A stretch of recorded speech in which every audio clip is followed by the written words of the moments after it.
I obviously have kind of quiet dreams, I think, to win some big races.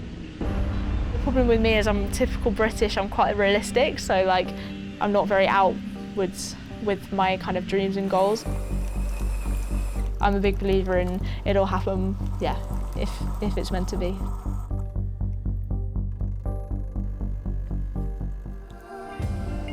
I'm proud of being a professional sportswoman, I'd say. I think from a young age I always enjoyed sports. I never really thought I'd end up being a professional, but yeah, I guess you could say now I'm very lucky to have this as my job. My parents just put us in every single sport under the sun. Yeah, every day after school is a different sport, so yeah, I've always had the competitive streak. It was, yeah, kind of your typical British sports, netball, hockey. I was even ice skating when I was 3 or something, and then we were doing gymnastics and tennis and swimming and I think everything, yeah, and also skiing as well. When I was 4, yeah, Mum always wanted us to learn how to ski, and yeah, we kind of ended up doing a lot of ski races throughout, me and my brother, throughout our childhood. I guess you don't really know what you want when you're kind of early teens, so I kind of was, yeah, doing something that I loved and something that I really enjoyed. I kind of probably had the ambition to go to the Olympics, but yeah, it kind of didn't happen.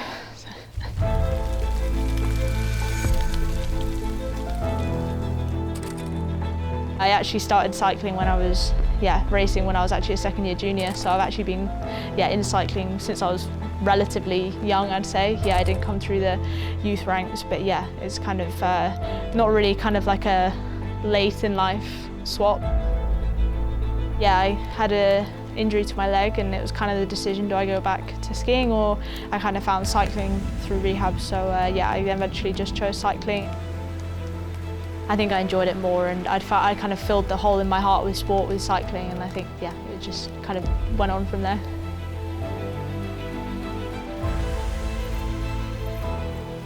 I did sport and exercise science at the University of Birmingham and I literally finished my dissertation last week. It was a bit of a rollercoaster ride, it took me 5 years, but yeah, I did 2 years full-time as a student and then it took me 3 years to do my final year.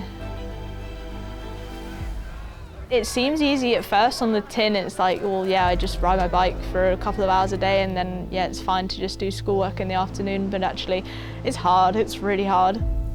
Yeah, sport's not forever, so I think, yeah, it's hard, but I think it's very important for young riders to think about.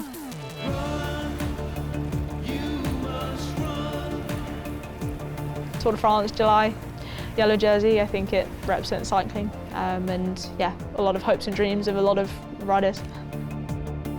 I think it's a really nice length race. Personally, I don't think it needs to be longer. I think it's a nice 8-day race after the men's race, and yeah, really cool that we get to start in Paris and really get the atmosphere from the men's race.